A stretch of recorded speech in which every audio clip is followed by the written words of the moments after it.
You are listening to Middle East Monitor Conversations, bringing you lively discussions with prominent voices from the region and beyond, as we delve deeper into issues shaping the Middle East and North Africa, from politics, the culture, and the arts.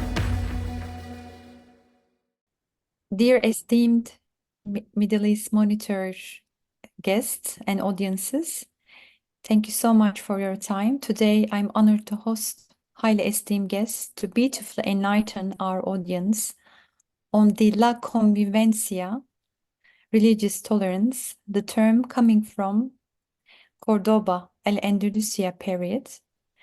When I think about the injustices in the world and the innocent children being killed in Gaza, in Bosnia, where I dedicated my 5 years to support Bosnian women mentally and spiritually, this concept, La Convivencia, where I learned in Cordoba during my interreligious trip, where the Muslims, Christians, and Jews lived in a very, very peaceful, relative peace environment, with ilm, with zikr, with peace, with abundance. So I think today it would be amazing to talk about this concept in the 21st century with Dr. Amineh. She is the right person for this topic. I think she's the best person. So please, first of all, I would love to welcome Dr. Amineh. Dr. Amineh, thank you so much for your time. Hi, hello, merhaba. Thank you, Elif. Assalamu alaikum. Lovely to be here with you and honored to be here. Thank you so much. Thank you, Dr. Amineh. Briefly, I would love to give information about your knowledge and your background, Dr. Amineh. Dr. Amineh Hoti from the University of Cambridge has over 20 years of experience leading interfaith dialogue, conflict mediation, and community engagement throughout the world. She has served as a Peace Studies Director, Professor, and researcher for more than 2 decades and has extensive leadership experience on several continents all around the world. Dr. Amineh was the executive director of the Center for Dialogue and Action and also co-founding director of the first Center for the Study of Muslim-Jewish Relations in Cambridge and of the Center for Dialogue and Action at Lucy Cavendish College at the University of Cambridge, again, here in the United Kingdom. So, Dr. Amineh has completed her PhD in Social Anthropology. She's esteemed anthropologist at Lucy, and also she's an Honorary Professor at the University of Nottingham. Dr. Amineh, thank you so much again for your time, for your dedication, for your ilm. And Jazakallah khairan. My first question is, you studied in Christian school in Pakistan, and as we know, your grandfather, the Wali, king of the Swat in Pakistan, who was known for his swift justice, had encouraged nuns, Christian nuns, to set up a school for the girls, for the females in the region. So therefore, you were very familiar with the Christian community since your childhood. They run schools, universities, churches, those Christian communities, and they play very high key roles in all public areas of life, especially in your life as well. As your amazing multicultural background highlights this, so my first question will be about this concept, La Convivencia. How can we apply this Al-Andalusian term concept of La Convivencia? It is called coexistence, as you highlighted in your book, in current conflict resolution process right now, in 21st century, in the global atmosphere, for the sake of peace. Thank you, Elif. That's an important question. I'd like to step back for a minute to go back to my background so that you know the context that I come from. Mm-hmm. You mentioned my grandfather, who was the wali of Swat and who set up the first schools in the 1920s for girls. And in fact, Malala Yousafzai, who's the Nobel Peace Prize winner, her father studied in one of those schools that he set up, but also Malala benefited from. So she comes out of that tradition where schools were being set up in this area in northern Pakistan and Swat. I myself went to one of those convent schools, which he had set up and allowed, which later, when the Taliban took over, they blew up that school, that convent school, sadly. So there was always a battle between those who wanted to have peace building or convivencia or inclusiveness, and those who were exclusivist, sadly. And so I've, in that tradition, always been struggling and striving for scholarship, for knowledge for women, despite all the challenges, the cultural and all the challenges that I have faced in my own life personally and through my experiences. So I want to really say, Aleph, that when we're looking at convivencia, this concept of coexistence, we humanize the other. So often in conflict situations, other communities are dehumanized. They're seen as animals, or their derogatory terms are used to describe them. And then it becomes easy to, once you label them, you use derogatory terms, then it's easy to commit genocide. But if we do the opposite, which is humanize them and see them as part of the human family and part of God's creatures and God's children, like they do in Christianity, for example. But that's, if you see it as a metaphor, then what happens is it's no longer us versus them, but it becomes one human family. And the human body or the human person in all faiths are sacred. And that's why even in war, for example, in Islam, in the Muslim faith, you can't, in war, damage the face because it is in the image of God. So it's a very sacred concept, the human being, and we must give it that sense of dignity and respect. And that is something to highlight that existed in Andalusian Spain at the time when Muslims ruled, but alongside Christians and Jews who played key roles in society. And therefore that period was called La Convivencia. So recently when we did research in Journey into Europe, which was a Brookings project that took us to 9 European countries, and with my father, Professor Akbar Ahmed, who was leading the project. And I interviewed a whole group of women converts in that famous mosque in Andalusia. And it's a beautiful interview, but it really reflects that sense of, what convivencia is. For example, when we said our prayers at the mosque, then the women turned around and kissed each other.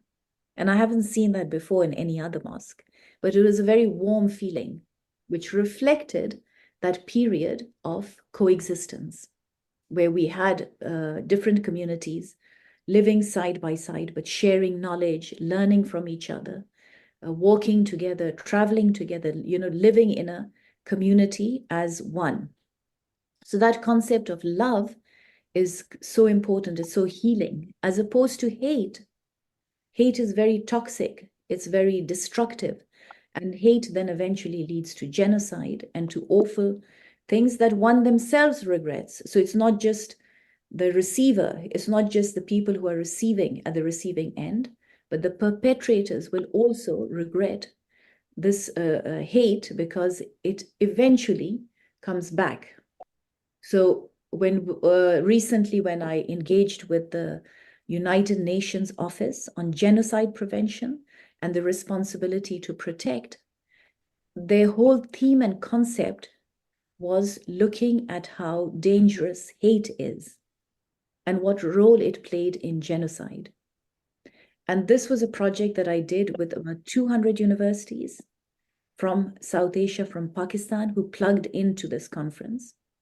And we had people from Europe, we had scholars, we had academics. Then we had people from my book.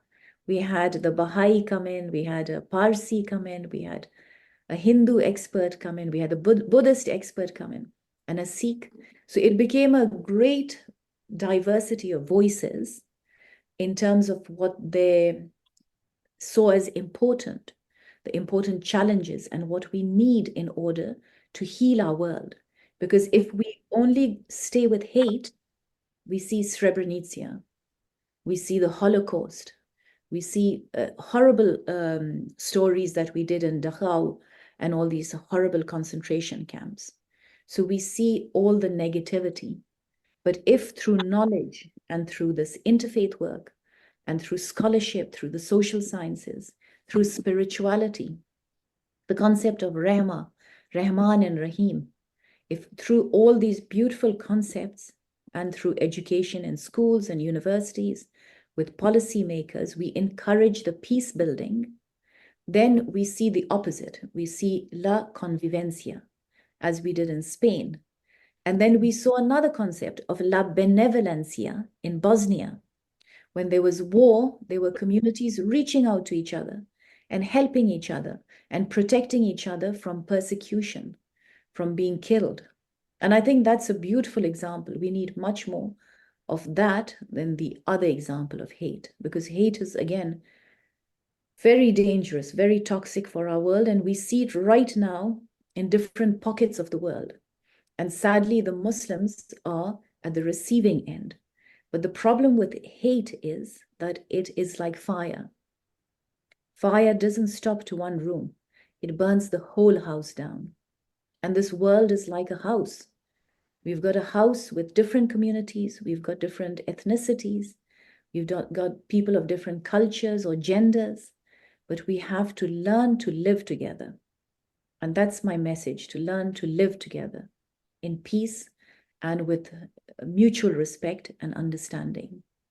And for that, Alif, one needs a bit of humility and to learn from our beautiful stories and our rich cultures that we have.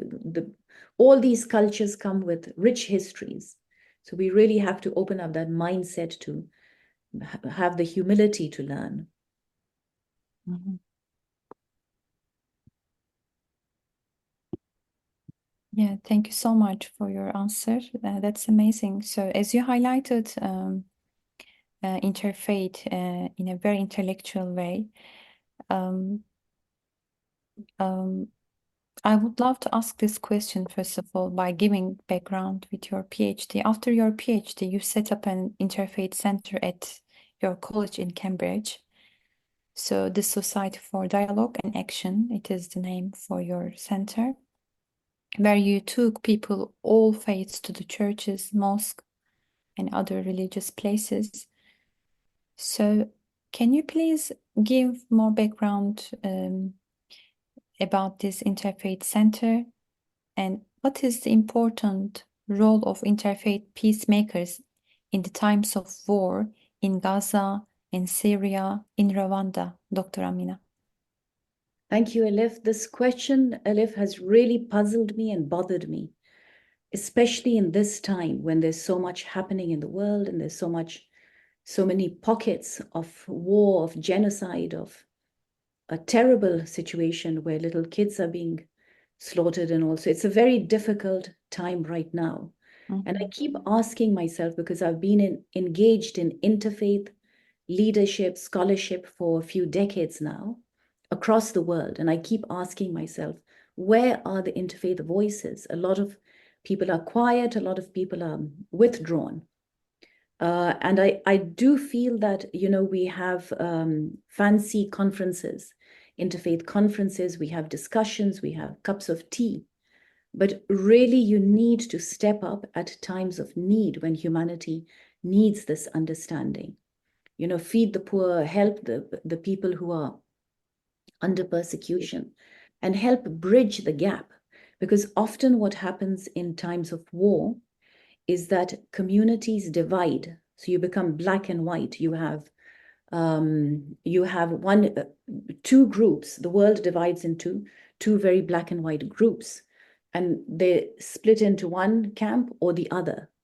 But with interfaith, there is a possibility of more nuance, especially if you attach scholarship and interfaith dialogue. So you see in between, for example, you see where there are people from one group maybe supporting humanity, the idea of protecting people, the idea of giving dignity to all of humanity, regardless of their religious backgrounds. And there's so many very good examples that we have recently in Bosnia, which itself faced genocide. And very sadly, the incident of Srebrenica took place where a lot of young boys were handcuffed and killed, lots of them, which Yes. is awful in the heart of Europe again. Yet, Bosnia was brave enough to host a conference last month. And the conference was really about the parliamentarians and religious leaders coming together to work on coexistence and peace. And they did not back down, but they referred to their own terrible tragedies, linking to the bravery of the mothers of Srebrenica, the mothers who had, despite their own tragedies, some of them had lost 58 members, male members of their family. And yet they were brave enough to continue that battle, to struggle on, to strive on, and to speak for peace. And they had nothing, Elif, in their heart but love. They didn't have a drop of vengeance or revenge or anger or hatred. And that sort of healing process is something that is really needed for the world today. So interfaith really is about action. And that's why when I was setting up the center in Cambridge at my college, at the university, we didn't have a center like this where we were combining the academic scholarship, but also with action. So it was dialogue and action.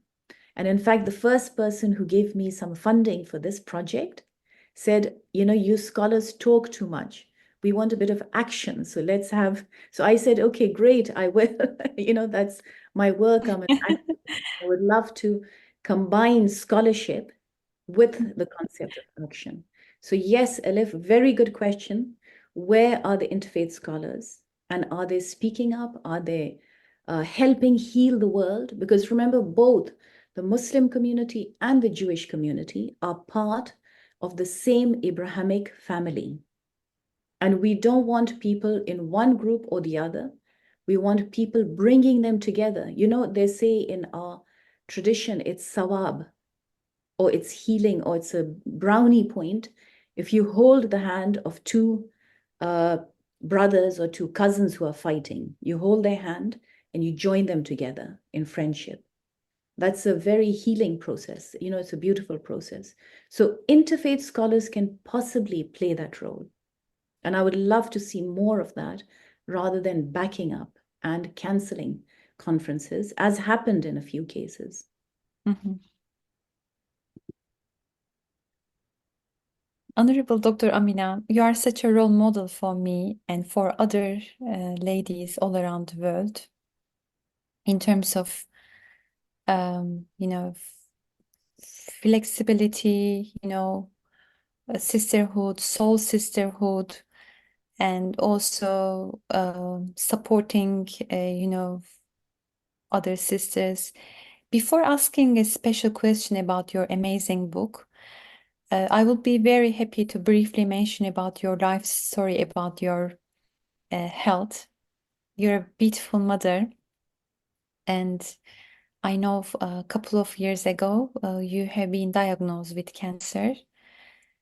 Since your treatment, you have been giving life again after your treatment. So, what is the most important thing you learned during this period and maintain the peace of mind individually for you? Thank you, Elif. It was a very difficult period because I was a director of the Seerath project. And suddenly I was diagnosed for cancer while I was visiting my parents. And you can imagine that cancer a few years ago was like a death warrant. Mhm. So it's a very difficult message to receive. And I had little children. I had so much that I wanted to complete. And I had just begun my book. And above all and above everything, I wanted to complete that book. If I was to go to the next world, I wanted to do my book very fast and before that. So I found out, Elif, that at that time, with all the cancer, chemotherapy, with the surgery, etc., I got a lot of love and respect from all the people with me, from my parents, from my brothers, from my husband, my children, and especially the Interfaith family. I had been in touch with the UAE team who organized this wonderful conference every year. I'd been in touch with a few scholars in New York, in all over the world, and they were sending messages of love and support. And for me, that was very, very moving when they were reaching out to me in this way, just like a family member. And that's what I wanted to see, not just for me, but for everybody in the world, the sense of healing and reaching out. And so I really learned through my experience, through this very hard experience of being diagnosed for cancer and then chemotherapy, that life is temporary. We have this illusion that we're here for long, but it's really temporary. And it is something that is worth living if one really begins to, if you get a diagnosis like this, it shakes you up. You're no longer your comfortable self. Although Rabbi says again and again in the Quran that life is temporary and every soul will taste of death. But with something so real and so close to you, and when death is almost looming above you, you do realize that it's worth living if you really fully understand life, and then you live with that passion for your family, for your humanity, for the world, to do that tiny bit of good that makes your own life worth it. So while I was diagnosed, Elif, and while I was going through all this very difficult period, because with chemotherapy, you have side effects and all. I was also editing my book called Gems and Jewels, The Religions of Pakistan, which is on 10 religious communities. And it was such a pure pleasure, Elif, to read some of these stories that I had already interviewed. I had interviewed people, and I had done this book research for 5 years. I had interviewed these wonderful communities and such diverse communities who wanted to be recognized, who wanted to be heard, who wanted their stories to be told. And there were stories of love and hope and of life. It was beautiful, beautiful, rich material. And I loved learning so much through that, through editing my book again, because I was sitting in DC with my parents, and the editor was in Pakistan. So it was a whole world of difference. And I had such a struggle editing the book. But while I read the story of, for example, Imam Busiri, who's a beautiful saint and who wrote, he was unwell and very sick. One night he wrote a beautiful poem on the Prophet of Islam, peace be upon him. And the poem was so beautiful that at night, Rasulullah came to him and put on his own robe onto him, the burda. So this poem is called the burda. And it's now so famous. It's one of the most sung verses. And it says, blessings on the Prophet in both worlds, in this world. And so it's a form of ishq Rasul. It's the love for the Prophet. And ishq ilahi, love for beloved Allah. And love for humanity. So this is what I was finding in my book. Although it's based in scholarship, but there was a lot of spirituality. I was finding that love coming across in all the faith communities. There was a love for God. There was a love for humanity. There was a sense of inclusiveness. And that for me in itself was so healing. So just before this surgery I was going into, I was trying to edit. I woke up at 2 a.m. and I was working really hard. And my dad said, you remind me of the old scholars who just before dying, they're writing their last notes and poems and all. So for me, it was a very great passion to learn about these wonderful figures and heroes, really, like Rasulullah, peace be upon him, Imam Peace be Hussein.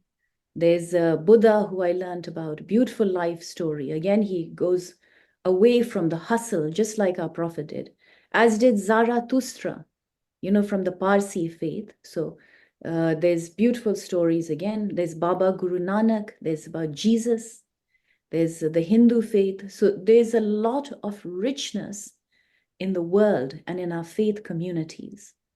But often what I found through my own experience, that I had so much more to learn, and I had learned so little. And this short journey that I did with these communities allowed me to share that, love and connection with them. So now when I meet them, we have this great bond and this great mutual respect.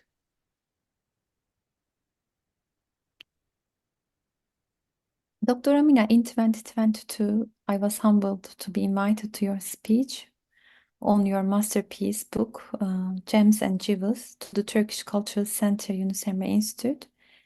So during your valuable speech, you said, this research book has always been a bridge between cultures and continents, the East and West, beautifully and spiritually.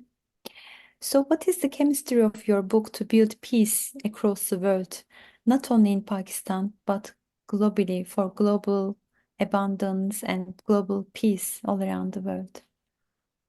Thank you, Elif. Elif, I'm an anthropologist and I'm a field researcher. So really going out into the field and doing scholarship, interviewing, writing notes, looking at data, recording them from their perspective. And when I came across this rich landscape, which really is a reflection of the world is full of ethnic, religious, cultural diversity. We have so many different communities. So we can't say only me and my perspective matter. We have to be humble and passionate enough while we're living this temporary life to hear other people, to respect other people, and to give them their own space. The world is big enough, like Rabbi says in the Quran, the East and West, it's big enough to accommodate all human beings and their perspectives. So if we listen and we accommodate, it's such a rich world. But if we don't, then it becomes a very exclusive world. It's just me and my family. And that's, again, quite toxic. So it's something that with this anthropological work, with this background, I was able to interview, as I said, people from the Jain community, Zoroastrians, the Parsis, the Kalasha, the Jews of South Asia, and especially in Pakistan, the Buddhists. I interviewed Baha'is, Christians, Hindus, and Muslims. And because it's our culture of adab is where you give priority or respect to communities that are smaller in number. I put the smaller communities in the book first, and I put my own community, which is the largest and the most dominant in Pakistan, right at the end. So it's a sense of loving respect, but through my work, I was able to hear their perspective. What are they saying? What are their stories? Who are their heroes? What are their challenges? We need to, if we really want to know each other, because again, I keep loving this beautiful verse which says, I made you so that you may know one another. And that for me is anthropology. So getting your pen and paper out and getting to know different communities, different people. It's a beautiful journey because it challenges you yourself in your perspective, but you also broaden your perspective by learning about others. So while learning about all these communities, it helped me reflect that this sort of, work where we are seeing this diversity needs to be multiplied. We need to bring this message to schools, to universities, to policymakers, to the media, because often the media too has only their one perspective. So again, broadening that sense of acceptance. We need to accept, we need to have mutual respect. We need to have deeper understanding. And the only way, Elif, we can do it is through the social sciences in particular, and by visiting and by listening and by hearing and by giving space to other cultures. So what this book allowed me was to really see the lives of such inspiring people whose message was just simply, we want to live in harmony. We want to live your concept of coexistence. This was the concept of coexistence. This is you see, for example, a Sikh family, you see a Christian family, you see a Muslim family, all living in the same little neighborhood, all helping each other, helping each other's kids. When they come back from school, the kids can go from one house to another. So there's this sense of humanity, there's a sense of love, there's a sense of respect. And that is what is missing today more widely. Elif, if one team says it's just my voice, it's only my perspective that counts, and I'm the boss and I do what you say, you do what I say, that doesn't work. Therefore, humility is something that I learned in this book, and something that I think would be very valuable for the world, especially in today's light. Because if you have humility, and all the stories, Elif, all the stories that I read and talk about in the book, talk about a sense of overcoming your ego. Because the biggest challenge is us, it's me, myself.